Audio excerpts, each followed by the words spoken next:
தந்தை மகன் தூயாவியாரின் பெயராலே.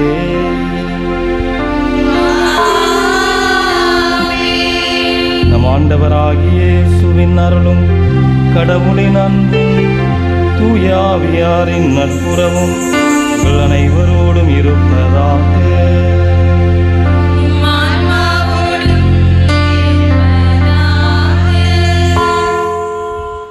திருப்பலி முன்னுரை. இறை வார்த்தையில் நம்பிக்கை கொள்ளவும் அதனை வாழ்வாக்கவும் பெயர் சொல்லி அழைக்கப்பட்டுள்ள பேரன்பு மிகு சகோதர சகோதரிகளை லூக்கா அன்பியம் சார்பாக இத்திருப்பலிக்கு வரவேற்கிறோம்.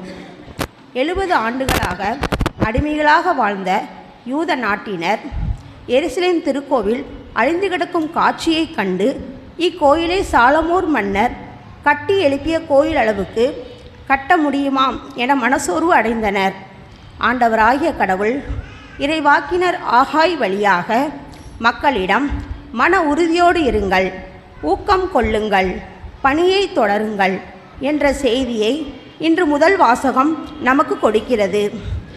இயேசு தன்னை பற்றிய தன்னாய்வு ஒன்றை மேற்கொண்டு அதற்கு உதவியாக தம் சீடர்களிடம் மக்களின் கருத்தை அறிந்து கொள்கிறார் என்று இன்று நற்செய்தி வாயிலாக பதிவு செய்திருக்கிறார் லூக்கா நற்செய்தியாளர்.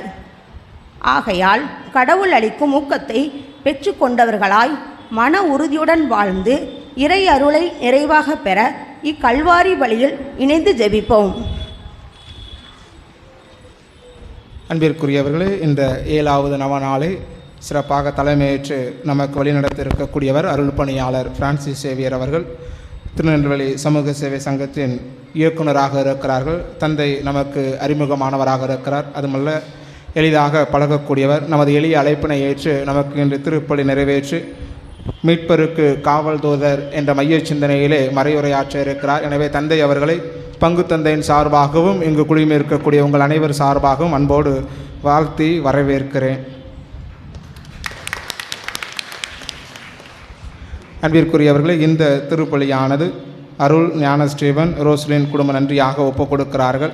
சேவியர் ராஜம் குடும்ப நன்றியாகவும், பிள்ளைகளின் கல்வி வளர்ச்சிக்காக சேவியர் அவர்களின் கால்வழி குணமாகவும், குடும்பத்தில் உள்ள அனைவருக்கும் உடல் உள்ள நலன் வேண்டியும், தொழில் வளர்ச்சிக்காகவும் தொடர்ந்து இறையாசிர் நிலவ வேண்டியும் ஒப்புக் கொடுக்கிறார்கள். செல்லத்துறை ஜெயா குடும்ப நன்றியாகவும், மகள் அஸ்வினி, மருமகன் சஜின் இவர்களின் குடும்ப நல்வாழ்விற்காகவும், மகன் ஆல்வின் எதிர்கால நல்வாழ்விற்காக, வேலை வாய்ப்பிற்காக, குடும்பத்தில் உள்ள அனைவரின் உடல் உள்ள நலன் இறையாசிர் வேண்டி ஒப்புக் கொடுக்கிறார்கள்.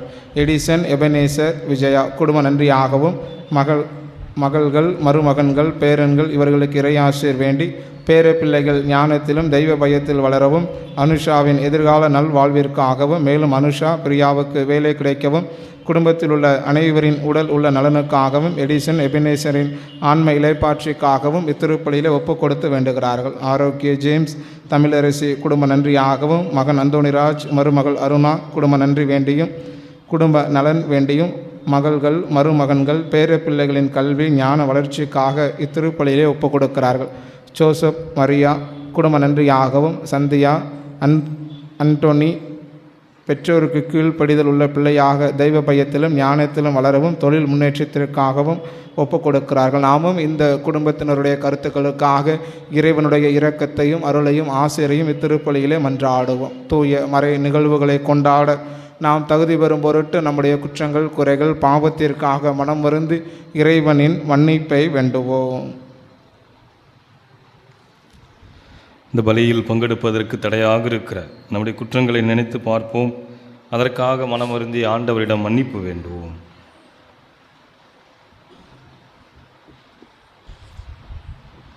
எல்லாம் வல்ல இறைவனிடமும் சகோதர சகோதரிகளே உங்களிடம் பாவி என்று ஏற்றுக்கொள்கிறேன். ஏனெனில் என் சிந்தனையாலும் சொல்லாலும் செயலாலும் கடமையில் தவறினாலும் பாவங்கள் பல செய்தேன். என் பாவமே என் பெரும்பாவமே. ஆகையால் எப்பொழுதும் கன்னியான தூய மரியாதையும் வானதூதர் புனிதர் அனைவரையும் சகோதர சகோதரிகளை உங்களையும் நம் இறைவனாகிய ஆண்டவரிடம் எனக்காக வேண்டிக் கொள்ள மன்றாடுகிறேன். எல்லாமல்ல இறைவன் நம் மீது இரக்கம் வைத்து நம் பாவங்களை மன்னித்து நம்மை முடிவில்லா நல்வாழ்விற்கு அழைத்துச் செல்வாராக.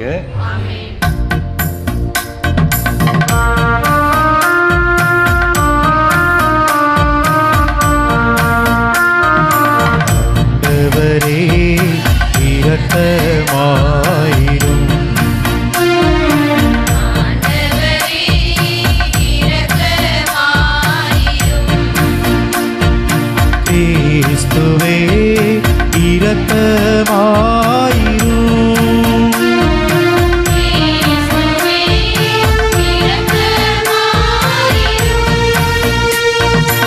ஆண்டவரே இரக்கமாயிரும்.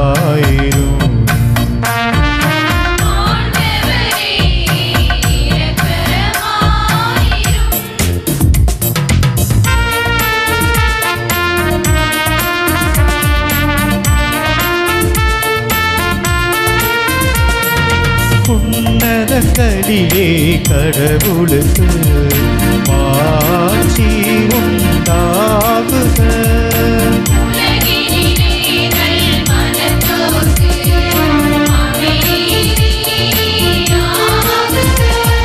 புகழுகின்றோம் யாம் உம்மையே, வாழ்த்துகின்றோம் இறைவனே.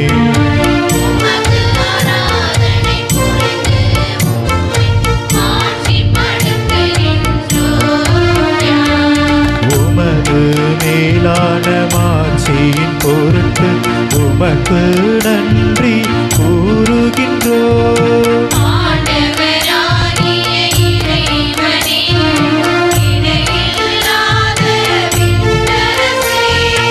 ஆற்றல் அனைத்தும் கொண்டு இழக்கும் வல்ல தந்தை இறைவனே.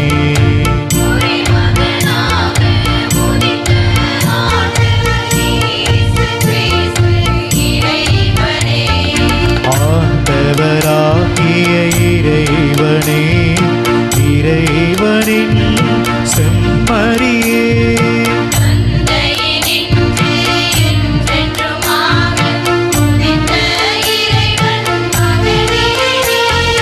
உலகின் பாவம் போக்குபவரே, நீரம் மீது இறங்குவே.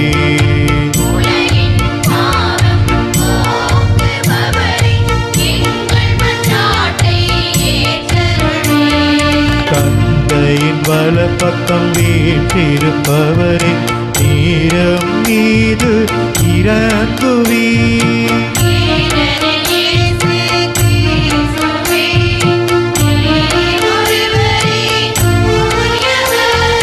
நீர் ஒருவரே ஆண்டவர், நீர் ஒருவரே உன்னதர்.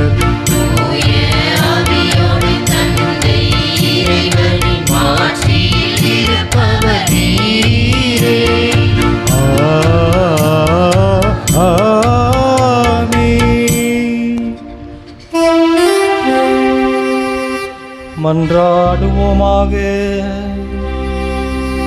இறைவா, வானதூதர்களுக்கும் மனிதர்களுக்கும் அவர்களின் பணிகளை வியத்து முறையில் அமைத்துள்ளீரே.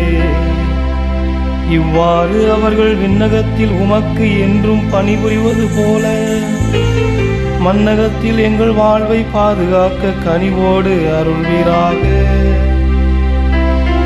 உம்மோடு தூயாவியாரின் ஒன்றிப்பில் இறைவனாய் என்றென்றும் வாழ்ந்து ஆட்சி செய்கிற எங்கள் ஆண்டவரும் உம் திருமகனுமாகிய கிறிஸ்து வழியாக உமை மன்றாடுகின்றோம்.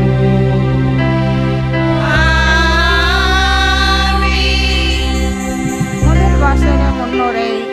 இயேசு தம்மை ஓர் அரசியல் மெசியாவாக அறிவிக்கவில்லை. அதிகாரத்தோடும் ஆற்றலோடும் படைபலத்தோடும் வரவில்லை. இயேசு அதன் பொருள் மக்களுக்கு பணி செய்வது.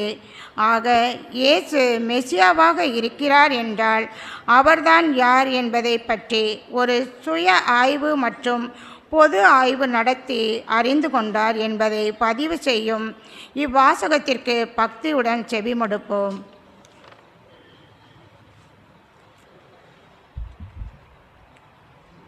இறைவாக்கினர் ஆகாய் நூலிலிருந்து வாசகம். அதிகாரம் 2, இறைவசனங்கள் 1 முதல் 9 முடிய. தாரியு அரசனது 2ஆம் ஆட்சியின் 7ஆம் மாதத்தின் 21ஆம் நாளன்று ஆண்டவரின் வாக்கு இறைவாக்கினர் ஆகாய் வாயிலாக அருளப்பட்டது.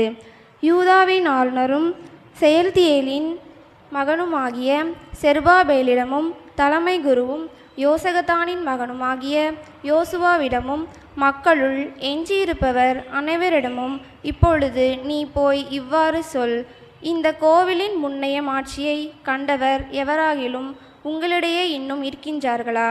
இப்பொழுது இது உங்களுக்கு எக்காலத்தில் தோன்றியுள்ளது? இது உங்கள் பார்வையில் ஒன்றும் இல்லாதது போல் தோன்றுகிறது அல்லவா? ஆயினும் செருபாபேலே, மன உறுதியோடு இரு என்கிறார் ஆண்டவர். தலைமை குருவும் யோசகத்தானின் மகனுமாகிய யோசுவாவே, மன உறுதியோடிரு. நாட்டிலுள்ள அனைத்து மக்களே, ஊக்கம் கொள்ளுங்கள், பணியை தொடருங்கள், ஏனெனில் நான் உங்களோடு இருக்கின்றேன் என்றார் படைகளின் ஆண்டவர். நீங்கள் எகிப்திலிருந்து புறப்பட்டு வந்தபோது உங்களுக்கு நான் அளித்த வாக்குறுதியின்படி உங்கள் நடுவில் எனது ஆவியை நிலை கொண்டிருக்கின்றது. அஞ்சாதீர்கள், ஏனெனில் படைகளின் ஆண்டவர் கூறுவது இதுவே: இன்னும் சிறிது காலத்தில் நான் விண்ணுலகையும் மண்ணுலகையும் கடலையும் பாலை நிலத்தையும் நடக்கமுறச் செய்வேன். வேற்றினத்தார் அனைவரையும் நிலைக்குலைய செய்வேன். அப்பொழுது வேற்றினத்தார் அனைவரின் விருப்பத்திற்குரியவற்றையும் இங்கு வந்து சேரும். இந்த கோவிலை நான் மாட்சியால் நிரப்புவேன் என்கிறார் படைகளின் ஆண்டவர். வெள்ளி எனக்குரியது, பொன்னும் எனக்குரியது என்கிறார் படைகளின் ஆண்டவர். இந்த கோவிலின் முன்னைய மாட்சியை விட பின்னைய மாட்சி மிகுதியாயிருக்கும் என்கிறார் படைகளின் ஆண்டவர். இந்த இடத்தில் நான் நலம் நல்குவேன் என்கிறார் படைகளின் ஆண்டவர். ஆண்டவர் வழங்கும் அருள்வாக்கு. நன்றி.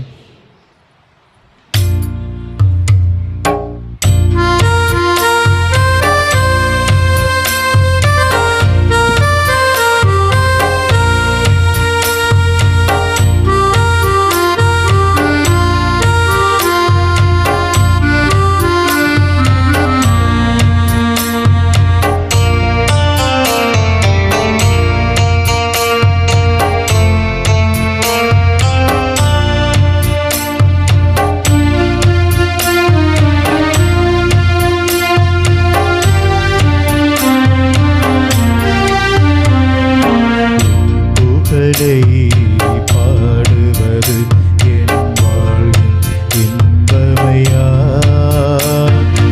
உன்னருளை போற்றுவது என் வாழ்வின் செல்வமையா.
நான் அருந்திட எமக்களிப்பாய், உன்னின்று பிரியாமல் நீ என்றும் அணைத்திருப்பாய்.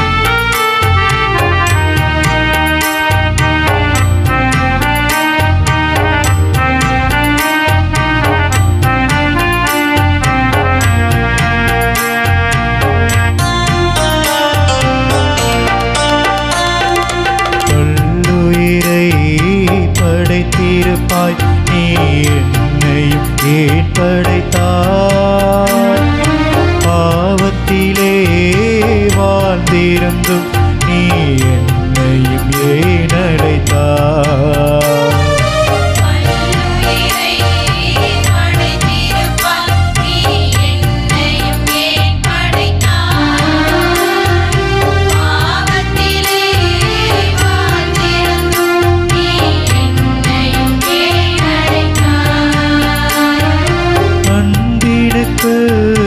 அடைக்கும் தாள் ஒன்று இல்லை என்றுணர்ந்தே உன்னன்பை மறவாமல் நான் என்றும் வாழ்ந்திருப்பேன்.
மகன் தொண்டு ஆற்றுவதற்கும் பலருடைய மீட்புக்கும் ஈடாக தம் உயிரை கொடுப்பதற்கும் வந்தார். அல்லேலூயா அல்லேலூயா அல்லேலூயா அல்லேலூயா அல்லேலூயா.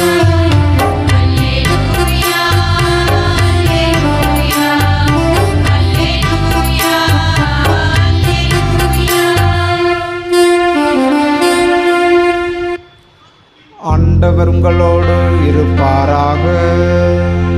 உம்மாவோடு இருப்பாராக. யோவான் எழுதிய தூய நற்செய்தியிலிருந்து வாசகம். ஆண்டவரே மாட்சி உமக்கே.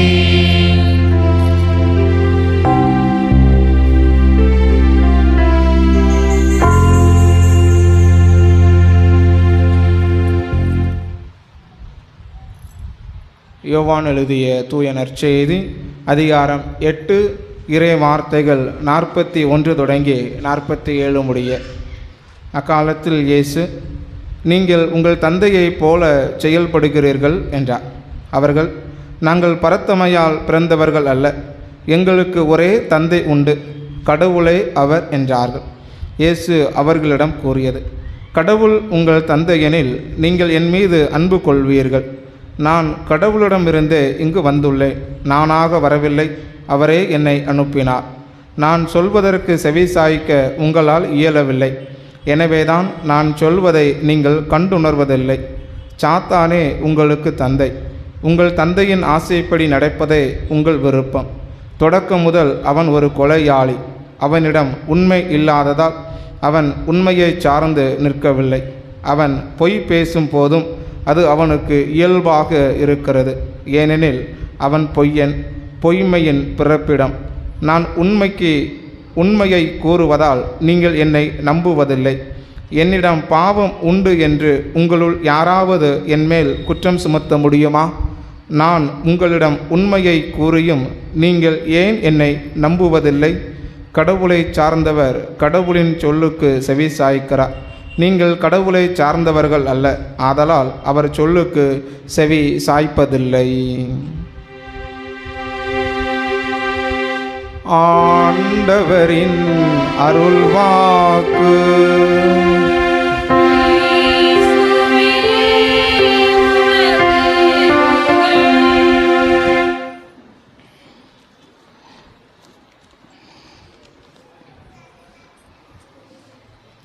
இயேசுவில் அன்புமிக்க சகோதர சகோதரிகளே, ஆண்டவருடைய அன்பு பிள்ளைகளே, தூதருடைய பாதுகாப்பில் வாழ்பவர்களே, பாதுகாவலர் தூய மிக்கேலுடைய திருவிழாவினை நாம் மகிழ்ச்சியோடு கொண்டாடி கொண்டிருக்கிறோம். நம்முடைய பாளையங்கோட்டை பகுதியிலே தூதராக இருந்து நம்மை பாதுகாக்கிற ஒரே ஆலயம் இந்த ஆலயம். இந்த வழியாக செல்லக்கூடிய ஒவ்வொருவரும் இந்த தூதரை பார்த்து அவர்கள் வணக்கம் செலுத்தி செல்கிறார்கள். எங்களுடைய பயணம் நன்றாக அமைய வேண்டும், தீமை எதுவும் எங்களை அணுகக்கூடாது என்று இந்த வழியில் செல்லக்கூடிய அனைத்து மனிதர்களும் இந்த தூதரை பார்த்து அவர்கள் வணக்கம் செலுத்தாமல் செல்வதில்லை, அவரிடம் பரிந்துரைக்காமல் செல்வதில்லை. அப்படிப்பட்ட ஒரு நல்ல ஆலயமாக இந்த இடத்திலே ஆண்டவருடைய மாட்சியையும் அவருடைய புகழையும் விளங்கச் செய்கிற ஒரு ஆலயமாக இந்த ஆலயம் எப்பொழுதும் இருக்கிறது. எந்த ஒரு சமயத்திலும் கூட இந்து சகோதரராக இருந்தாலும் சரி, எப்படிப்பட்ட மனிதர்களாக இருந்தாலும் சரி, இந்த இடத்தை கடந்து செல்லும் பொழுது இதிலே அவர்கள் உற்று நோக்கி செல்வது ஒரு யதார்த்தமான ஒரு நம்பிக்கைக்குரிய ஒரு காரியமாக இருப்பதை நாம் பார்க்க முடிகிறது. அன்பானவர்களே, இந்த நாளிலே நாம் மீட்பருக்கு பாதுகாவலர் என்கிற சிந்தனையிலே சிந்திக்க இருக்கிறோம். ஒரு ஊரில் ஒரு நீதிமன்றத்தில் ஒரு வழக்கு ஒன்று வந்துச்சான். அந்த வழக்கு வழக்கு அன்னைக்கு வருது. அந்த வழக்குக்கு ஒரு சாட்சியாக ஒரு பாட்டியை கூட்டு வந்தாங்களாம், விட்னஸாக ஒரு பாட்டியை கூட்டு வந்தாங்களாம். அப்போது அந்த பாட்டி, அந்த நீதிபதி, 2 வக்கீல், 2 லாயர்ஸ், ஒருத்தர் ஆப்போசிட் லாயர், சரியா, ஒருத்தர் எதிர் தரப்பு வக்கீல், இன்னொருத்தர் பிரதிவாதி. இந்த பாட்டியும் அந்த 2 வக்கீலும் அந்த நீதிபதியும் 4 பேருமே ஒரே ஊரை சார்ந்தவர்கள். எனவே அன்றைக்கு வழக்கு வருது. அப்போது பாட்டி கூண்டில் நிற்கிறாங்க. அப்போ பாட்டி கூட வந்த வக்கீல் அந்த பாட்டிகிட்ட கேட்குறாரு, பாட்டி, இந்த எதிர்த்தரப்பு வக்கீலை நீங்கள் பார்த்துருக்கிறீங்களா அப்படின்னு கேட்டார். உடனே அந்த பாட்டி சொன்னஜான், இவனை பற்றி எனக்கு தெரியாதா, இவன் 10ஆம் கிளாஸ் வரை நம்ம ஊரில் இருந்தவன் தானே, எங்கே பார்த்தாலும் ஒரே திருட்டு, ஒன்றையும் விட மாட்டான், தேங்காய் திருடுவான், மாங்காய் திருடுவான், சைக்கிள் திருடிட்டு போயிடுவான். ஏதோ 10ஆம் கிளாஸுக்கு அப்புறம் இவனை அவங்க அப்பா ஊரை விட்டு வெளியே அனுப்புனதுனால நல்லா படித்து இன்றைக்கி ஒரு வக்கீலாக இருக்கிறான் அப்படின்னு சொன்னாங்களாம்.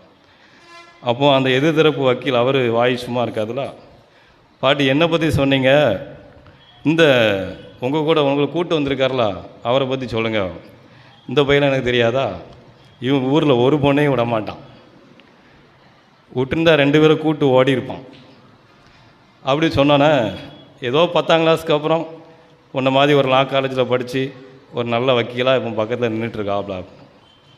உடனே நீதிபதி இதெல்லாம் பார்த்துக்கிட்டு இருந்தார். நீதிபதி சொன்னார், இந்த கோர்ட் இஸ் அர்ஜென்ட், 10 நிமிஷத்துக்கு கோர்ட்டு தள்ளி போடப்படுகிறது அப்படின்னு சொல்லிட்டு இந்த 2 வக்கீலையும் என்னை சேம்பரில் பாருங்கள் அப்படின்ட்டு போயிட்டாராம். உடனே அந்த வக்கீல் 2 பேரும் நீதிபதியை சேம்பரில் போய் பார்த்தாங்களாம். இங்கே பாரு, இந்த பாட்டிகிட்ட உன்னை பற்றி கேட்டுட்ட, இந்த அவனை பற்றி கேட்டுட்ட, இந்த நீதிபதியை தெரியுமான்னு எப்போது கேட்ட உன்னை என்ன செய்வேன், கழுத்து பிடிச்ச கொண்டு போடுவேன் அப்படின்னு சொன்னாராம். அன்பானவர்களே, நம்முடைய வாழ்க்கையில் நாம் பாவம் செய்கிறோம், தவறு செய்கிறோம். ஆனால் ஒரு காலகட்டத்தில் அந்த பாவத்தை விட்டு விலகி முதிர்ச்சியான மனிதர்களாக நாம் வாழ்வதுதான் சிறந்தது. நம்முடைய வாழ்க்கை என்பது தீமைக்கும் நமக்குமான ஒரு போராட்டம். இந்த 2க்கும் தான் போராட்டம், வேறு எதுக்குமே போராட்டம் கிடையாது. நம்ம இதில் தான் போராடிக்கிட்டு இருக்கிறோம். இன்றைக்கி நிறைய போராடுறோம், உழைக்கிறதுக்காக போராடுறோம், நிறைய பணம் சம்பாதிக்காக போராடுறோம். இதெல்லாம் பெரிய காரியம் கிடையாது. நாம் பாவத்தை விட்டு விலகி கடவுள் தருகிற வாழ்வை ஏற்றுக்கொள்வதுதான் நம் வாழ்விற்கான போராட்டம். இதுதான் நம்ம பழைய ஏற்பாட்டில் பார்க்கிறோம். பாவம் நம்மை ஆட்சி செய்கிறது, அது நம்மை தூங்க விடாமல் செய்கிறது, நம்மை சூழ்ச்சி செய்ய வைக்கிறது, நமக்கு சாவை கொடுக்கிறது. அதுதான் நம்ம பழைய ஏற்பாட்டில் ஆதாமுடைய வாழ்க்கையை பார்க்கிறோம். அவங்க நல்லா தான் இருந்தாங்க, ஆனால் அவர்கள் கடவுளுக்கு கீழ்ப்படியாமல் பாவம் செய்ததால் அவர்களுக்கு சாவு வந்தது என்று விவிலியம் நமக்கு சொல்லுகிறது. எனக்கு ஒரு செய்தி வந்துச்சு. ஒருவேளை ஆதாமும் ஏவாளும் வந்து சைனாவிலேருந்து வந்திருந்தாங்கன்னா ஆப்பிள் பழத்தை சாப்பிட்றதுக்கு பதிலாக எதை சாப்பிட்ருப்பாங்க? பாம்பை பிடிச்சி சாப்பிட்ருப்பாங்க. அப்படி தானே? சைனாக்காரங்களாம் எதை தான் சாப்பிடுவாங்க? பாம்பை தான் சாப்பிடுவாங்க. நான் அதான் நினைக்கிறது உண்டு. ஒருவேளை ஆதாம் ஏவாளும் சைனீஸாக இருந்தாங்கன்னா அன்றைக்கி பாம்பை பிடிச்சி சாப்பிட்ருப்பாங்க. இன்றைக்கி நம்ம எங்கே இருந்திருப்போம்? எல்லோரும் மோட்சத்தில் சந்தோஷமாக இருந்திருப்போம். இன்றைக்கி அவர்கள் செய்த பாவம், அவர்கள் கடவுளுக்கு கீழ்ப்படியாமல் இருந்த ஒன்று, பாவத்தை விட்டு விலகாத ஒரு தன்மை. இன்றைக்கி நாம் எல்லோரும் அந்த ஜென்ம பாவத்தில் உழண்டு கொண்டிருக்கிறோம். அது படிப்படியாக தொடர்ந்து கொண்டே இருக்கிறது. எனவேதான் சீராக்கின் ஞான புத்தகம் நமக்கு சொல்கிறது, நீ பாம்பை கண்டு அஞ்சு ஓடுவதைப் போல பாவத்தை கண்டு அஞ்சு ஓடு என்று சொல்லுகிறது. எனவேதான் நம்முடைய வாழ்வு என்பது இந்த பாவத்திற்கும் நமக்குமான ஒரு போராட்டம். அதுதான் ஒரு போராட்டம். அன்பானவர்களே, அது எதை பாதிக்கிறது? இறை உறவை பாதிக்கிறது, மனித உறவை பாதிக்கிறது, இந்த இயற்கைக்கு எதிரான உறவையும் அது பாதிக்கிறது. எனவே பாவம் என்பது நமக்கு ஒரு மிகப்பெரிய சவாலாக இருக்கிறது. நாம் மீட்பு பெறுவதற்கு, நிறைவாழ்வை பெறுவதற்கு. அன்பானவர்களே, பாவத்தின் பலன் இறப்பு என்று ரோமேற்கு எழுதிய புத்தகத்திலே தூய பவுலடிகளார் நமக்கு அழகாக சொல்லுகிறார். தீமை ஆட்சி செய்கிறது, அது நம்மை தூங்க விடுவதில்லை, சூழ்ச்சி செய்ய நம்மை தூண்டுகிறது. தீமையை நாம் கண்டதில்லை, ஆனால் பாதிக்கப்பட்டிருக்கிறோம். நாம் பாவத்தால் பாதிக்கப்பட்டிருக்கிறோம். அதனுடைய கொடுமையை நாம் பார்த்திருக்கிறோம். இயேசு பாவத்தை பற்றி, அந்த பொய்யனை பற்றி என்ன சொல்கிறார்? யோவான் நற்செய்தி அதிகாரம் 8 இறைவார்த்தை 34 நமக்கு சொல்கிறது, பாவம் செய்யும் எவனும் பாவத்திற்கு அடிமை என்று சொல்லுகிறார். நாம் எதற்கு அடிமையாக வாழ்ந்து கொண்டிருக்கிறோம்? பாவம் என்பது, அந்த சாத்தான் என்பது அவன் ஒரு ஆட்சியை செய்கிறான். அவனுக்கு ஒரு ஆட்சி இருக்குது. அதுதான் இயேசு சொல்கிறார். யோவான் நற்செய்தி அதிகாரம் 12 இறைவார்த்தை 31, இவ்வுலகின் தலைவன் வெளியே துரத்தப்படுவான், இவ்வுலகின் தலைவன் வெளியே துரத்தப்படுவான் என்று சொல்கிறது. அப்போ இந்த உலகத்திலே அவன் ஆட்சி செய்து கொண்டிருக்கிறான். இந்த பாவம் என்பது நமக்கும், இந்த பாவத்திற்குமான இந்த வாழ்வு என்பது நமக்கும் இந்த பாவத்திற்கான ஒரு போராட்டமாக இருந்து கொண்டே இருக்கிறது. ஒரு புனிதர் உண்டு. ஜூலை 14ஆம் தேதி ஒரு புனிதருடைய இதை கொண்டாடுவோம். அவர் பேர் வந்து சார்லஸ் லுவாங்கோ அப்படின்னு சொல்லுவாங்க. அந்த புனிதர் வந்து ஒரு பங்கில் பணி செஞ்சிட்டு இருந்தார். நல்ல குருவானவர், நல்ல ஒரு பக்தியான குருவானவர். ஆனாலும் அவருக்கு வாழ்க்கையில் ஒரு பிடிப்பு இல்லை, குருத்துவ வாழ்க்கையில் ஒரு பிடிப்பு இல்லை. ஒரு மாதிரி இருந்தார். பூசை வைப்பார், நல்லா ஜெபம் செய்வார், கிளை கிராமங்களுக்கெல்லாம் போவார். ஆனாலும் அவளுக்கு ஒரு பிடித்தமில்லாத ஒரு வாழ்வு இருப்பதை அவர் உணர்ந்து கொண்டே இருந்தார். ஒரு நாள் இப்படி எப்படியாவது இந்த சாமியாரை விட்டு வெளியே போயிடலாமா, குருத்துவத்தை விட்டு வெளியே போயிடலாமா அப்படிங்கிற ஒரு சிந்தனையில் இருக்கும்போது, ஒரு நாள் மாலை நேரம் கிளை கிராமத்திற்கு திருப்பலி ஆற்ற சென்றிருந்தார். அப்போ கையில் ஒரு சோழனா பை போட்டுக்கிட்டு அதில் ஒரு நம்ம பூச புஸ்தகம், அப்பம், ரசம் இதெல்லாம் எடுத்துக்கிட்டு அப்படியே போகிறார்.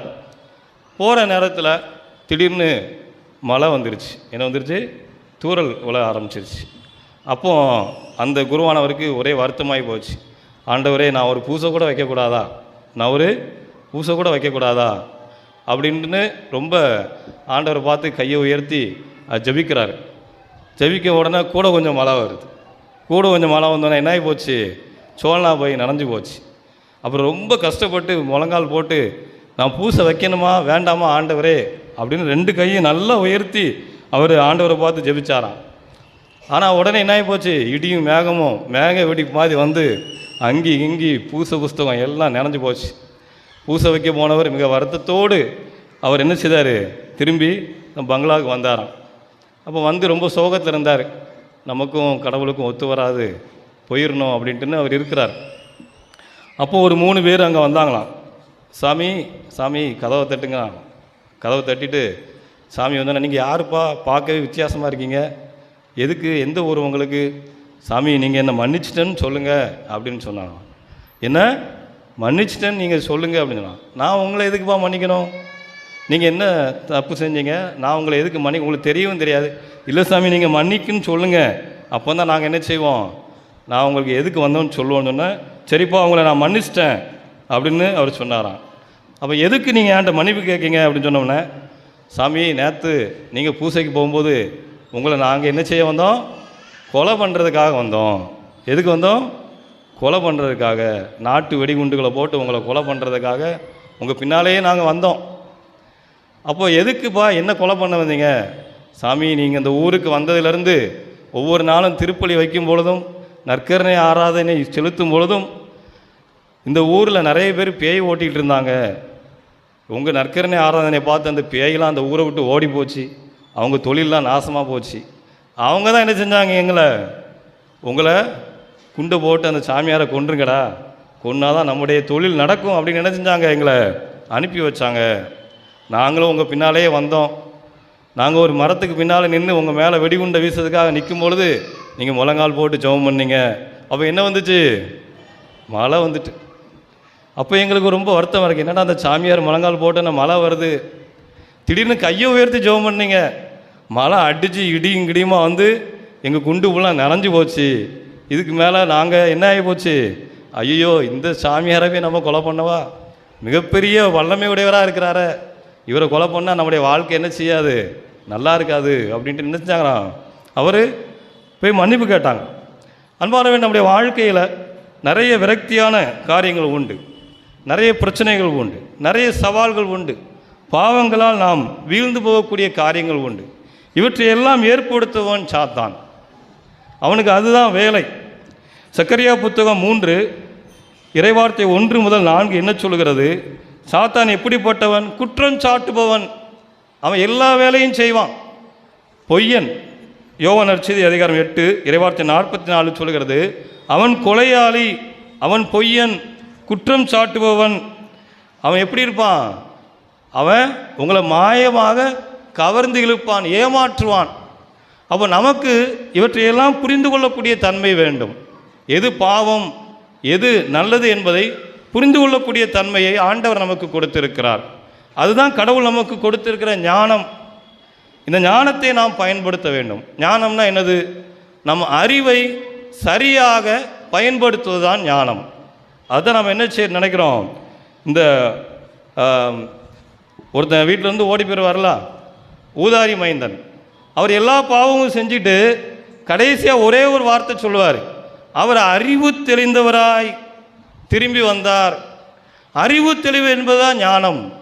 எனவே அறிவு தெளிவோடு நம் ஞானத்தை நாம் பயன்படுத்தினோம் என்றால் இந்த ஏமாற்றுக்காரனை, இந்த பொய்யனை, இந்த குற்றம் சாட்டுபவனை, இந்த சூழ்ச்சி செய்கிற, இந்த பாவத்தை நமக்குள் தூண்டுகிற இந்த சாத்தானை நாம் போராடி வெற்றி கொள்ளலாம். எனவே விவிலியம் நமக்கு என்ன சொல்கிறது? இந்த பாவத்தை நாம் ஈஸியாக வெற்றி கொள்ள முடியாது, அதை மிக எளிதாக நாம் வெற்றி கொள்ள முடியாது, அதோடு போராட வேண்டும். மிக்கேல் அதைத்தான் சொல்கிறார். அவர் அந்த அரக்க பாம்போடு போராடி அந்த மீட்பரை பாதுகாத்தார் என்று நமக்கு விவிலியம் சொல்கிறது, திருவெளிப்பாட்டு புத்தகம் நமக்கு சொல்கிறது. எனவே இந்த உலகத்தில் இருக்கிற தீமையை நாம் எதிர்த்து போராடுவது என்பது சாதாரண காரியம் கிடையாது. அது ஒரு அரக்க பாம்பு, அரகன்ஸ் அப்படின்னு சொல்லுவோம்ல ஆங்கிலத்தில். அரக்க குணம், வீம்பு பிடிச்ச குணம், ஸ்டபன் அப்படிம்பாங்க. திருத்தவே முடியாது, அவங்கள ஒன்றுமே செய்ய முடியாது. சில பேரை பார்த்தீங்கன்னா எந்த இதுக்குமே வரமாட்டாங்க, அது அரகன்ஸ் அப்படின்னு சொல்லுவாங்க. அதுதான் அரக்க பாம்பு அப்படின்னு சொல்லுவோம். பாம்புக்கு என்ன சொல்லலாம்? அரக்க பாம்பு அப்படின்னு சொல்லுவோம். விவிலியமும் அதுதான் சொல்லுகிறது. அப்படிப்பட்ட அரக்க பாம்போடு தூதர் போராடுகிறார். எதற்கு? அவனை ஒழிக்க வேண்டும் என்று. நம்முடைய வாழ்க்கையிலும் இந்த பாவம் என்பது நம்மை ஒரு அரக்கத்தனமாக மாற்றி விடுகிறது, ஒரு அரகன்ஸாக மாற்றி விடுகிறது. செமினரில் இருக்கும்போது நிறைய ரிப்போர்ட் எழுதுவாங்க செமினரியன்ஸுக்கு. அதில் ரொம்ப சிவியரான ரிப்போர்ட் அரகன்ஸ், இல்லைன்னா என்ன செய்வாங்க, இர்ரெஸ்பான்சிபிலிட்டின்னு எழுதுவாங்க. பொறுப்பில்லாத தன்மை, அகம்பாவம் முடித்தவனாக இருக்கான், இவனை எப்படி சாமியார் ஆக்கலாம் அப்படின்னு ரிப்போர்ட்லாம் எழுதியிருக்கிறாங்க. அப்படி அந்த மாதிரி ஆட்கள்லாம் குருவாக மாற்ற மாட்டாங்க. ஏன்னா அதெல்லாம் போராடி வெற்றி கொள்வது எளிது கிடையாது. நம்ம வாழ்க்கையில் பாவம் என்பது நம்மளை அப்படி தான் மாற்றுது, அரக்கத்தனமாக மாற்றுகிறது.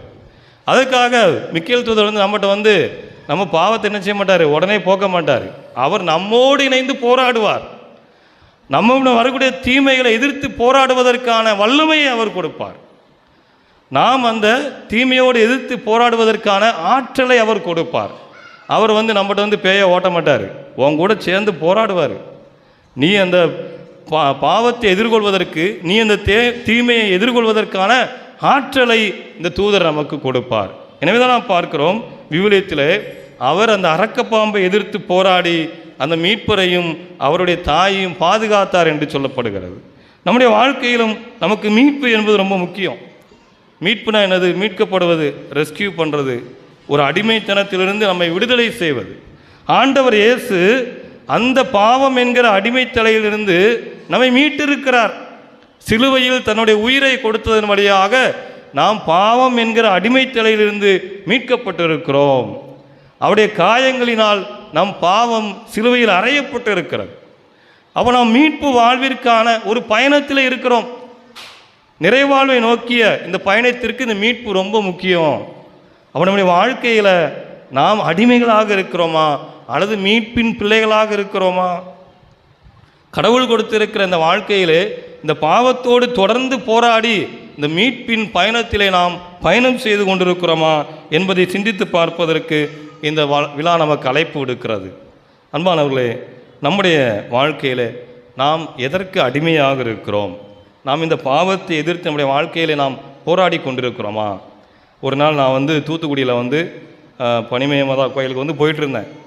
நிறைய இடத்துல சொல்லியிருக்கேன், போயிட்டு இருந்தேன். அப்போது போயிட்டு இருக்கும்போது ஒருத்தர் சைக்கிளில் போயிட்டு இருந்தார். சைக்கிளில் போனால் அவர் சட்டை ஃபுல்லாக எழுதி போட்டிருக்காரு, இயேசு நல்லவர் வல்லவர், இயேசு பயங்கரமாக அப்படின்னு ஷார்ட் ஃபுல்லாக எழுதி போட்டிருக்காரு. நீங்கள் எழுதி போடுவீங்களா? அப்படியே கிறிஸ்மஸ் சாரியில் எழுதிட்டு வாங்கலாம் பார்ப்போம். கிறிஸ்மஸ் அன்னைக்கு ட்ரெஸ்ஸு கொடுத்துட்டு வருவீங்களா? கிறிஸ்து நல்லவர் அப்படின்னு ஒரு ட்ரெஸ்ஸை எங்களுக்கு போட்டுன்னு எழுதிட்டு அவர் இப்படி சைக்கிளில் போட்டு போயிட்டுருக்கிறாரு. நான் கொஞ்சம் முன்னாலவே பார்த்தேன். அப்போ அந்த சைக்கிளில் முன்னால் எழுதியிருக்கிறாரு, நான் 15 வருடமாக குடிநோயாளி, குடிக்கு அடிமைப்பட்டு கிடந்தேன், கர்த்தர் என்னை தேற்றினார், அதற்கு நானே சாட்சி அப்படின்னு எழுதி போட்டிருந்தார். அவர் வாழ்க்கையில் போராடி இருக்கிறார் பாவத்திற்கு எதிராக. நம்முடைய வாழ்க்கையில் நம்ம நிறைய பலவீனங்கள் இருக்குது, நமக்கு நிறைய பாவம் இருக்குது, உடல் சார்ந்த பாவங்கள் நிறைய இருக்குது. நம்முடைய இதயம், நம்முடைய உடல், நம்முடைய ஆன்மா, ஆவி அனைத்திலும் பாவம் நிலைத்து இருக்கிறது. ஆனால் நம்ம என்ன செய்யணும்? அதுக்கு போராடணும், அதோடு எதிர்த்து சண்டை போடணும். அதான் ஆண்டவர் சொல்றார், இத்தகைய ஆவி நோன்பினாலும் இறைவேண்டலினாலும் வெளியே போகாது. ஆண்டவரே, இந்த தீயாவி போக மாட்டேங்குது, இத்தகைய ஆவி நோன்பினால் அன்றி இறைவேண்டலினால் அன்றி வெளியே போகாது. எனக்கு ஒரு பாவம் இருக்குதா, இறைவேண்டல் செய், நோன்பிரு, அது உன்னோட்டு ஓடி போகும். அதுதான் நம்முடைய வாழ்க்கைக்கான போராட்டம். அதற்கு இந்த தூதர் நமக்கு பாதுகாவலாக இருப்பார், ஆற்றலை கொடுப்பார். நாம் போராடும் பொழுது அவர் நம்மோடு இணைந்து போராடுவார். அன்பானவர்களே, ஆண்டவர் கொடுத்திருக்கிற இந்த மீட்பு வாழ்விலே நாம் பங்கெடுத்திருக்கிறோம். அதற்கு தடையாக இருப்பது இந்த பாவம். என்னதான் சொல்றேன், இந்த பாவம் என்ன செய்யும்? இறைவனோடு இருக்கக்கூடிய உறவையும் முறிக்கும், மனிதனோடு இருக்கக்கூடிய உறவையும் முறிக்கும், இயற்கையோடு இருக்கக்கூடிய உறவையும் முறிக்கும், நம்மை தனி மனிதனாக மாற்றிவிடும், சாவை நமக்கு தந்துவிடும், இந்த சுயநல என்கிற ஒரு தன்மையை நமக்கு அமைத்து விடும். நம்முடைய வாழ்க்கையில் நாம் நினைத்து பார்ப்போம், என்னுடைய வாழ்க்கையிலே நான் எதற்கு அடிமையாக இருக்கிறேன்? நான் இந்த பாவத்தை எதிர்ப்பதற்காக போராடி கொண்டிருக்கிறேனா? அதற்கான ஆற்றலையும் வலுவையும் வேண்டி நம்முடைய பாதுகாவலர் மிக்கேல் அதிதூதரிடம் நாம் ஜெபிப்போம். நாமும் நிறைவாழ்வு பயணத்திலே நம்பிக்கையுள்ள பிள்ளைகளாக, நிறைவுள்ள பிள்ளைகளாக வாழ்வதற்கு இத்திருப்பலியிலே தொடர்ந்து ஜெபிப்போம். ஆமீன். அனைவரும் எழுந்து நின்று நம்முடைய தேவைகளையும் மன்றாட்டுகளையும் தூதர் வழியாக தந்தையின் பாதத்தில் எடுத்து வை.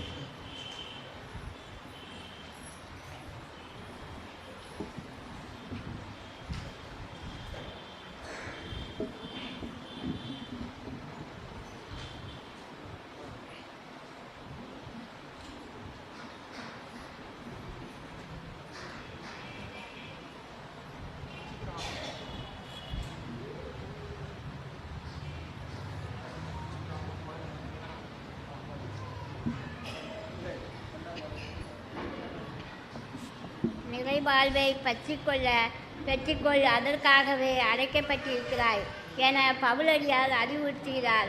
திரு அவைக்கான அழைப்பும் திரு அவையின் அங்கத்தினர் ஒவ்வொருவருக்குமான அழைப்பும் அதுவே என உணர்ந்து எங்கள் திருத்தந்தை லியோ நம் பாலை மறை மாவட்ட அப்போஸ்தலிக்க பரிபாலகர் பேரூர் தந்தை மோட்சராஜன் குருகுலத்தார் துறவரத்தார் ஆகிய அனைவரோடும் பொது நிலையினர் ஆகிய நாங்களும் நிறைவாழ்வை நோக்கி பயணிக்கும் அருள் தர வேண்டுமென்று புனித மிக்கேல் அதிதுதர் வழியாக இறைவா உம்மை மன்றாடுகிறோம். இல்லம் வல்ல இறைவா, எங்கள் மன்றாட்டை கேட்டருளும்.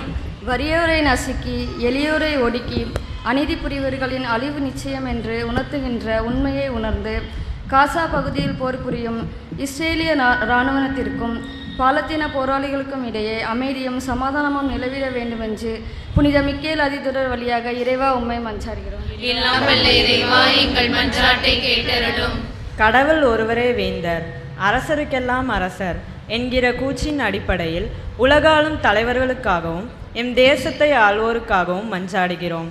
அந்நீதியின் செயல்களை அறவே ஒழித்து அமைதியின் பாதையை தேர்வு செய்து மாந்தர் அனைவருக்கும், குறிப்பாக எளியோருக்கும் வறியோருக்கும் நலிவுற்றோருக்கும் நலம் தருகிற நல்லாட்சி நல்க வேண்டும் என்று புனித மிக்கேல் அதிதூதர் வழியாக இறைவா உம்மை மன்றாடுகிறோம். அதிகாரத்தில் இருப்பவரே, சமுதாயத்தின் மேன்மண்டத்தில் இருப்பவரே, பணம், ஜாதி, மதம், பாலின, பிற புன்புலங்களையும் ஆகிய காரணங்களை காட்டியும் எவரால் கீழ்ப்படுத்தமான அனைவரையும் மாண்புடையும் நடத்தும் அருள் வேண்டி புனித மிக்கேல் அதிதூதர் வழியாக இறைவா உம்மை மன்றாடுகிறோம். எல்லாம் வல்ல இறைவா, எங்கள் மன்றாட்டை கேட்டருளும். கிறிஸ்துவ அழைப்பு பெற்றுள்ள நாங்கள் அனைவரும் பொருள் ஆசையிலிருந்து தப்பி ஓடவும் நீதி, இறைப்பற்று, நம்பிக்கை, மன உறுதி, பணிவு ஆகியவற்றை நாடி தேடவும் குறை சொல்லுக்கு இடம் தராமல் விசுவாச வாழ்வு என்னும் போராட்டத்தில் ஈடுபடவும் உரிய காலத்தில் நிலைவாழ்வு பற்றி கொள்ளவும் அருள் தர வேண்டுமென்று புனித மிக்கேல் அதிதூதர் வழியாக இறைவா உம்மை மன்றாடுகிறோம். நம்முடைய தனிப்பட்ட தேவைகளுக்காக தந்தை நோக்கி மௌனமாக செபிப்போம்.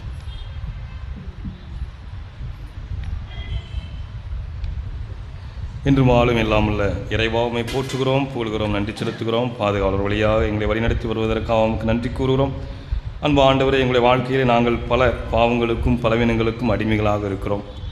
இந்த பாவங்களிலிருந்தும் பலவீனங்களிலிருந்தும் நாங்கள் வெளிவர நம்முடைய ஞானத்தையும் வல்லமையும் எங்களுக்கு கொடுத்தருளும். பாதுகாவலரின் துணையையும் எங்களுக்கு தந்தருளும். நாங்கள் இந்த பாவங்களோடு இந்த பலவீனங்களோடு போராடி வெற்றி கொண்டு நீர் தருகிற நிறைவாழ்வை நாங்கள் பெற்றுக்கொள்ளச் செய்தருளும். எங்கள் குடும்பங்களை ஆசிர்வதியும், எங்கள் பிள்ளைகளை ஆசிர்வதியும். எங்கள் குடும்பங்களும் எங்கள் பிள்ளைகளும் தொடர்ந்து உம்முடைய நம்பிக்கையில் வளர நீர் தருகிற அன்பிலும் இரக்கத்திலும் மிளிர உம்முடைய ஆசீர்வாதத்தை எங்களுக்கு கொடுத்தருளும். எங்கள் ஆண்டவராகிய அதே கிறிஸ்து வழியாக உம்மை மன்றாடுகிறோம்.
அன்புமிக்க சகோதர சகோதரிகளே, உங்களுடையதுமான இப்பலி எல்லாமல்ல இறைவனாகிய ஆண்டவருக்கு ஏற்றதாகும்படி ஜெபிப்போம்.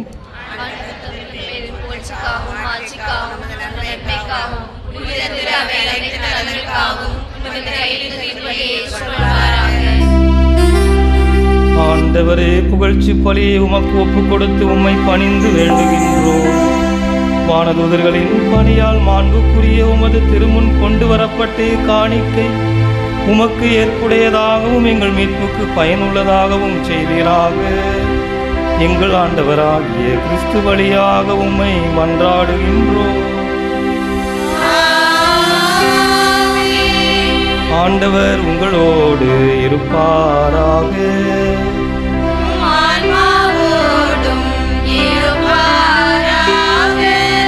இதயங்களை ஆண்டவரிடம் எழுப்புங்கள்.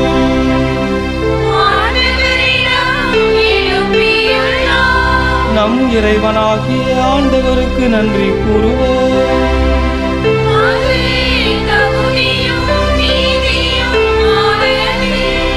ஆண்டவரே, தூயவரான தந்தையே, என்றும் வாழும் எல்லாம் வல்ல இறைவா, எந்நாளும் எவ்விடத்திலும் நாங்கள் உமக்கு நன்றி செலுத்துவது மெய்யாகவே தகுதியும் நீதியுமாகும்.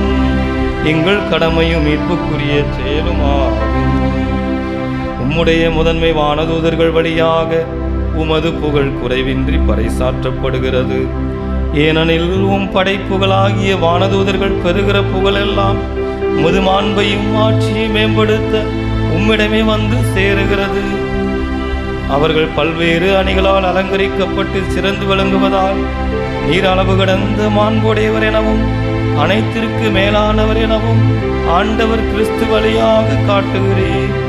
ஆகவே தூதர்களோடு இணைந்து நாங்களும் உம்மை புகழ்ந்து முடிவின்றி பாடுவதாவது: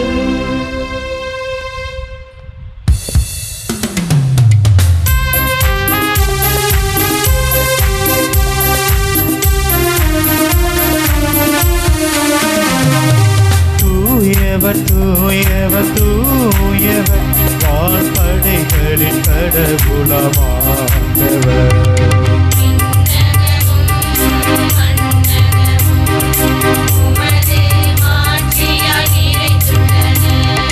உன்னதங்களிலே ஓசன்னா, உன்னதங்களிலே ஓசன்னா. ஆண்டவர் பெயரால் வருகிறவர் ஆசி பெற்றவர்.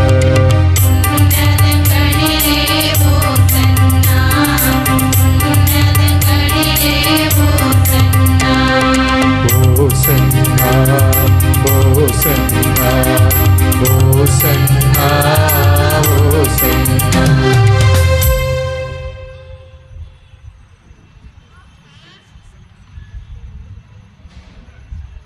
நீர்மையாகவே தூயவர், தூய்மை அனைத்துக்கும் ஊற்று. ஆகவே உம்முடைய ஆவியை பொழிந்து காணிக்கைகளை தூய்மைப்படுத்துமை வேண்டுகிறோம். ஆண்டவர் இயேசுவின் உடலும் இரத்தமுமாக எங்களுக்கு இவை மாறுவதாக. அவர் பாடுபட உளம் கனிந்து தம்மை கையளித்த போது அப்பத்தை எடுத்து நன்றி செலுத்தி அதை பிட்டு தம் சீடர்களுக்கு அளித்து இயேசு கூறியது: அனைவரும் இதிலிருந்து பெற்று உண்ணுங்கள், ஏனெனில் இது உங்களுக்காக கையளிக்கப்படும் என் உடல்.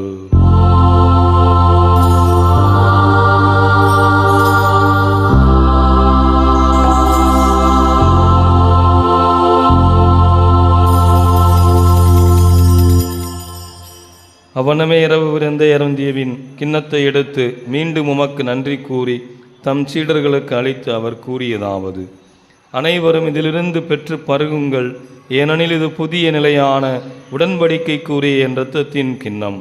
இது பாவ மன்னிப்புக்கென்று உங்களுக்காகவும் பலருக்காகவும் சிந்தப்படும். இதை என் நினைவாகச் செய்யுங்கள்.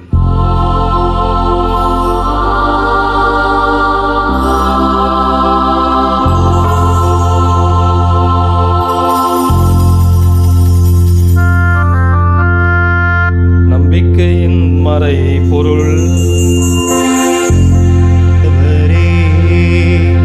நீர் வருமளவோ உமது இறப்பினை அறிக்கையிடுகின்றோம்,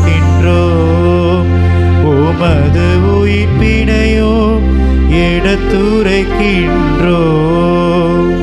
ஆகவே ஆண்டவரே, நாங்கள் இயேசுவின் இறப்பினையும் உயிர்ப்பினையும் நினைவு கூர்ந்து வாழ்வு தருகிற அப்பத்தையும் மீட்பளிக்கும் கிண்ணத்தையும் ஒப்புக் கொடுக்கின்றோம். திருமணென்று உமக்கு ஊழியம் புரிய தகுந்தவர்களை நாங்கள் ஏற்றுக்கொண்டிரே நன்றி செலுத்துகிறோம்.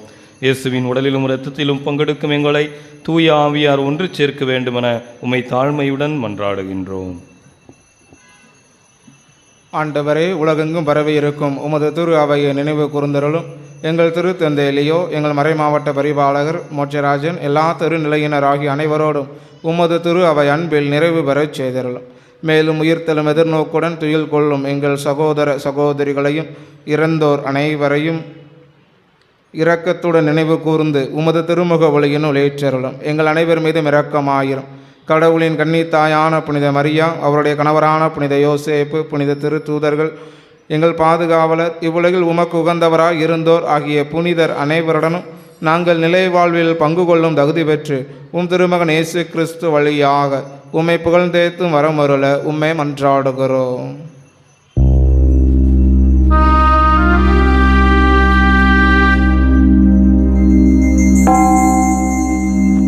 இவர் வழியாக, இவரோடு, இவரில் எல்லாம் வல்ல இறைவனாகிய தந்தையே, தூய ஆவியாரின் ஒன்றிப்பில் எல்லா புகழும் மாட்சியும் என்றென்றும் உமக்கு உரியதே. ஆமென், ஆமென், ஆமென். கடவுளை தந்தை என அழைக்க ஆண்டவர் இயேசு கற்பித்தார். பிள்ளைகளுக்குரிய உரிமையோடு பாடுவோம். விண்ணுலகில் இருக்கிற எங்கள் தந்தையே,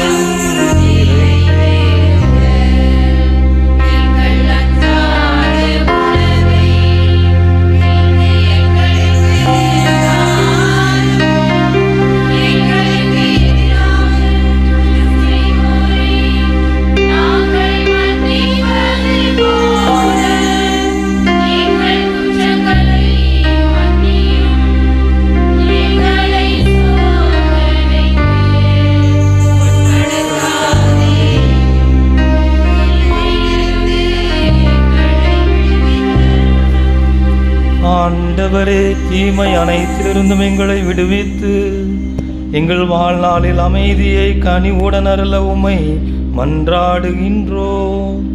உமது இரக்கத்தின் உதவியால் நாங்கள் பாவத்திலிருந்து எப்போதும் விடுதலை பெற்று யாதொரு கலக்கமுமின்றி நலமாயிருப்போமாக. நாங்கள் நம்பியிருக்கும் பேரின்ப வாழ்விற்காகவும் ஆண்டவர் இயேசுவின் வருகைக்காகவும் காத்திருக்கின்றோம். ஆட்சியும் வல்லமையும் மாட்சியும் என்றென்றும் உமதே.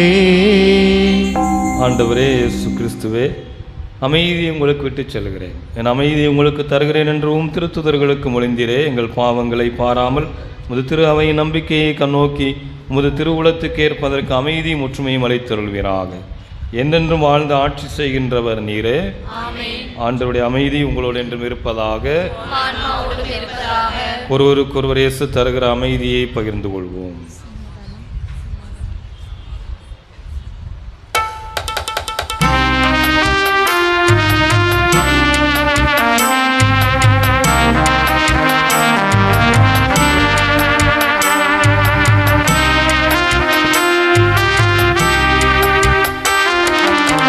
உலகின் பாவம் போக்கும் இறைவனின் செம்மறியே,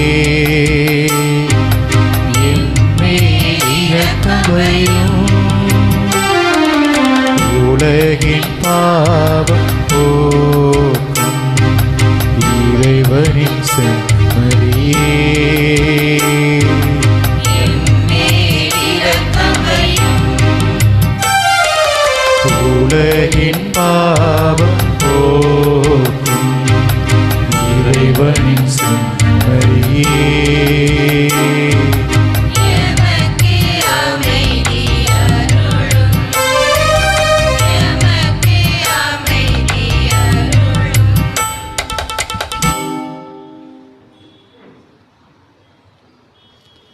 இதோ இறைவனின் செம்மறி, உலகின் பாவங்களை போக்குபவர். இயேசுவுடைய விருந்துக்கு அழைக்கப்பட்ட அனைவரும் பேறு பெற்றோர்.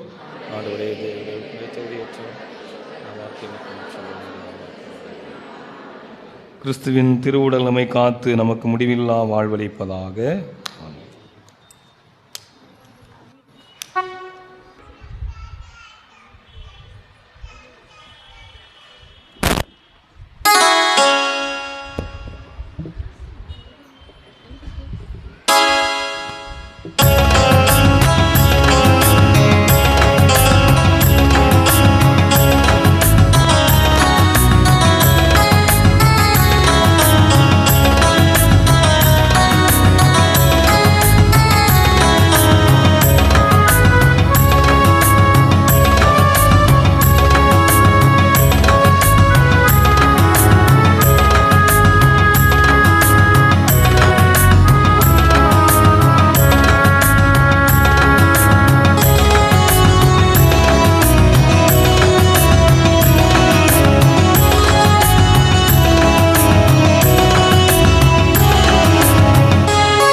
உணவாய் வந்த தெய்வம் என் உள்ளம் கவர்ந்த தெய்வம், உள்ளம் கவர்ந்த தெய்வம் என் உணவாய் வந்த தெய்வம்.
என்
பொன்னாடி காண மகிழ்வெண்ணை ஆள உனக்காக யார் மீட்டினே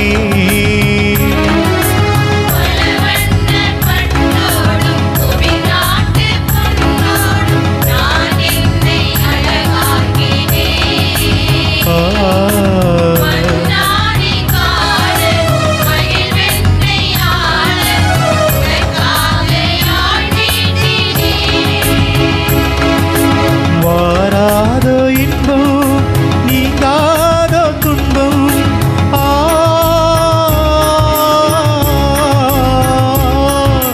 வாராதோ இன்பம் நீங்காதோ துன்பம் உன் வார்த்தை நிறைவானது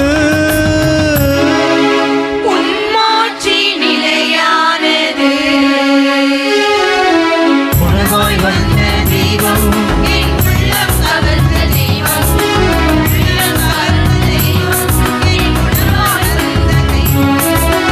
உணவாய் வந்த தெய்வம் என் உள்ளம் கவர்ந்த தெய்வம் உள்ளம் கவர்ந்த தெய்வம் என் உணவாய் வந்த தெய்வம் உறவாடும் தெய்வம் உணவாக வந்தார் என் நெஞ்சம் நினைவாக பாடும் வேதம் காணும் மயிலாக நாடும் என் நாவில் ஆனந்தராகும்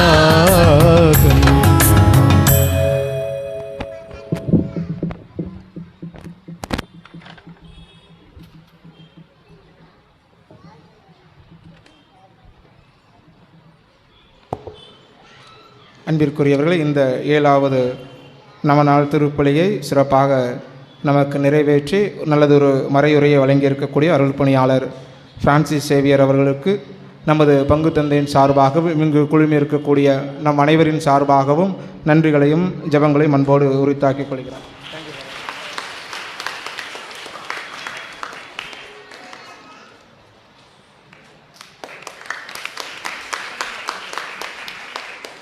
அன்பிற்குரியவர்களே, இன்று இந்த திருப்பலியை சிறப்பு செய்த லூக்கா அன்பியத்தாருக்கு வாழ்த்துக்களையும் பாராட்டுக்களையும் அன்போடு தெரிவித்துக் கொள்கிறோம். இன்றைய தினத்திலே நமக்கு ஜோசப் மெட்ரிக் பள்ளி கலை நிகழ்ச்சிகள் செந்தில் நகல் பாளையம் கட்டி திரு மரிய சுசே தாளர் திருமதி கலாவதி தலைமை ஆசிரியர் அவர்கள் வழங்குகிறார்கள். அதை நமக்கு ஏற்பாடு செய்தவர்கள் திரு ஏ அந்தோனி ஜூலியஸ், MKP நகர், டி ராஜகோபால் என்டர்பிரைசஸ், அடைக்கல் மாதா என்டர்பிரைசஸ், அண்ணா நகர். அன்பிற்குரியவர்களை, நேற்றைய தினத்திலே அந்த கேள்விக்கான பதிலை எழுதியவர்களுக்கான பரிசினை தந்தை அவர்கள் இப்போது தேர்ந்தெடுக்கிறார்கள்.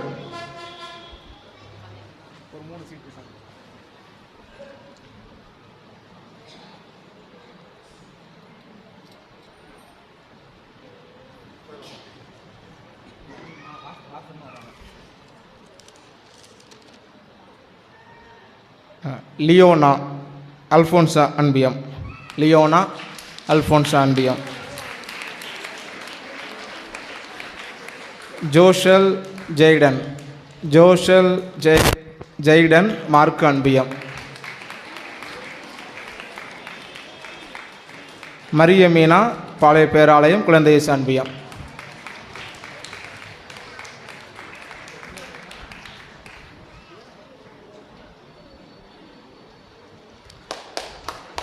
பரிசுகளை பெற்றுக்கொண்டவர்களுக்கும் பரிசினை வழங்கிய தந்தை அவர்களுக்கும் நன்றிகள். நாளைய தினத்திற்கான கேள்வி: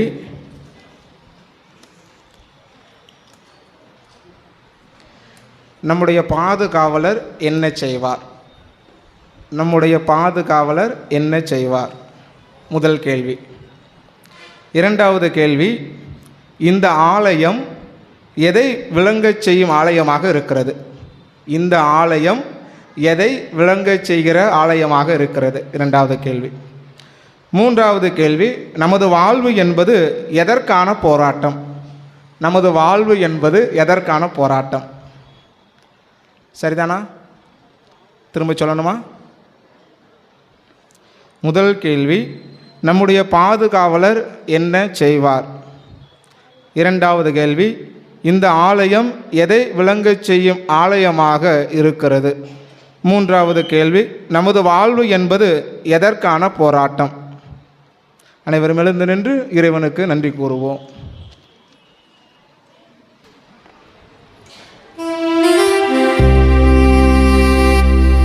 நன்றி கூறி மன்றாடுவோமாக.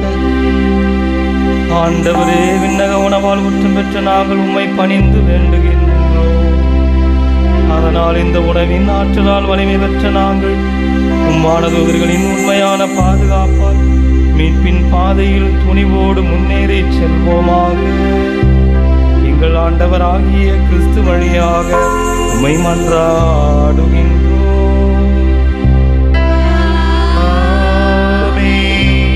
ஆண்டவர் உங்களோடு இருப்பாராக.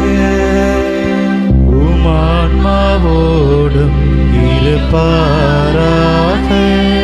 எல்லாம் வல்ல இறைவன் தந்தை, மகன், தூயாவியார் உங்களுக்கு ஆசி வழங்குவாராக. ஆமென். சென்று வாழுங்கள். திருப்பலி நிறைவுற்றது. இறைவனுக்கு நன்றி. அன்பிற்குரியவர்களே, நாளைய திருப்பலியை ரஃபேல் அன்பியத்தார் சிறப்பு செய்வார்கள். நாளைய திருப்பலியை ரஃபேல் அன்பியத்தார் சிறப்பு செய்வார்கள் என்பதை அன்போடு தெரிவித்துக் கொள்கிறோம்.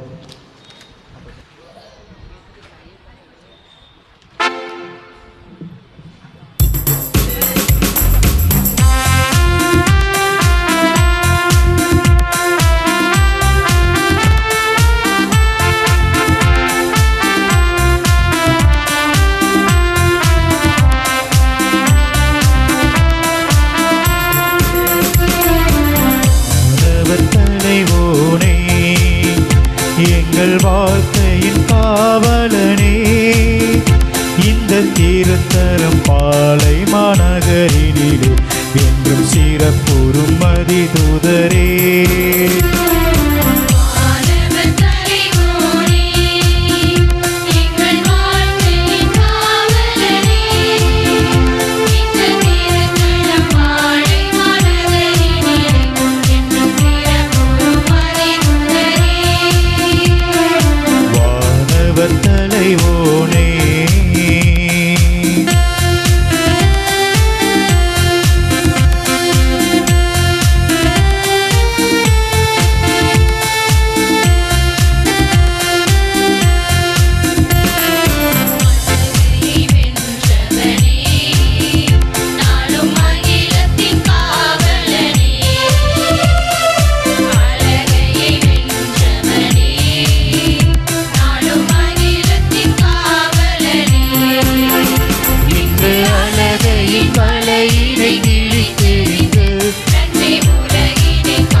புனித மிக்கேல் அதிதரை நோக்கி ஜெபம். வானுலக சேனை தலங்களின் அதிபதியே, சதா ஜீவ அருவிகளின் மகிமை பிரகாசம் மனசானவரே, அவர்களை உத்தமமானவரே, உன்னத கடவுளின் மந்திர ஆலோசனை நிர்ணயான பெட்டகமே, தேவ சிம்மாசனத்திற்கு அருகே நிற்க பேறு பெற்ற பிரபுவே, தேவ கட்டளைப்படியே பரலோக வாசலை திறக்கவும் பூட்டவும் அதிகாரமுள்ள வானவனே, தேவநீதி சிம்மாசனத்தின் ஆத்துமாக்களை சேர்ப்பிக்கும் தூதாதி தூதரே, மரண அவஸ்தைப்படுவர்களுக்கு உதவி செய்ய தீவிரத்தோடும் உபகாரியே, மருத்துவ ஆத்துமாக்களை அழைத்துக் கொண்டு போய் திவ்ய கர்த்தரின் சன்னதில் சேர்க்கும் காவலனே, வளவின் நிற்பாக்கியனுமாக அடியேனை கிருபாக ரட்சமாய் பார்த்து எங்கள் ஜீவிய காலம் முழுவதும் விசேஷமாய் எங்கள் மரண தருவாயிலும் எங்களுக்கு முததயனேச புரிந்தரள உம்மை மன்றாடுகிறோம். ஆமே. விண்ணுலகில் இருக்கின்ற எங்கள் தந்தையே, உமது பெயர் தூயதென போற்ற பிறகு உமது ஆட்சி வருக. உமது திருவுளம் விண்ணுலகில் நிறைவேறுவது போல மண்ணுலகில் நிறைவேறுக. எங்கள் அன்றாட உணவை இன்று எங்களுக்கு தாரும். எங்களுக்கு எதிராக குற்றம் செய்தோரை நாங்கள் மன்னிப்பது போல எங்கள் குற்றங்களை மன்னியும். எங்களை சோதனைக்கு உட்படுத்தாதேயும், தீமையில் எங்களை விடுவித்தள்ளும். ஆமென். அருள் நிறைந்த மரியே வாழ்க, ஆண்டவர் உடனே பெண்களுள் ஆசி பெற்றவள் நீரே, உம்முடைய திருவயிற்றின் கனியாகிய இயேசுவும் ஆசி பெற்றவரே. புனித மரியே, இறைவனின் தாயே, பாவிகளா இருக்கிற எங்களுக்காக இப்பொழுதும் எங்கள் இறப்பின் வேளையில் வேண்டிக் கொள்ளும். ஆமென். தந்தைக்கும் மகனுக்கும் தூய ஆவியாருக்கும் ஆட்சி உண்டாவதாக. தொடக்கத்தில் இருந்தது போல இப்பொழுதும் இப்பொழுதும் என்றென்றும் இருப்பதாக ஆமென். கிறிஸ்து ராஜா வாழ்க. ராஜ்யம் வருக. மரியே வாழ்க. மரியே வாழ்க. எங்கள் பாதுகாவலரான புனித மிக்கேல், கபிரியேல், ரஃபேல் என்னும் தூதர்களே, எங்களுக்காக வேண்டிக் கொள்ளுங்கள். நிலையான புகழுக்குரிய தூய்மை மிகு நற்கருணைக்கு எல்லா காலமும் ஆராதனையும் புகழும் போற்றியும் மாட்சிமையும் உண்டாக கடவுது. தந்தை, மகன், தூய ஆவியாரின் பெயராலே ஆமென்.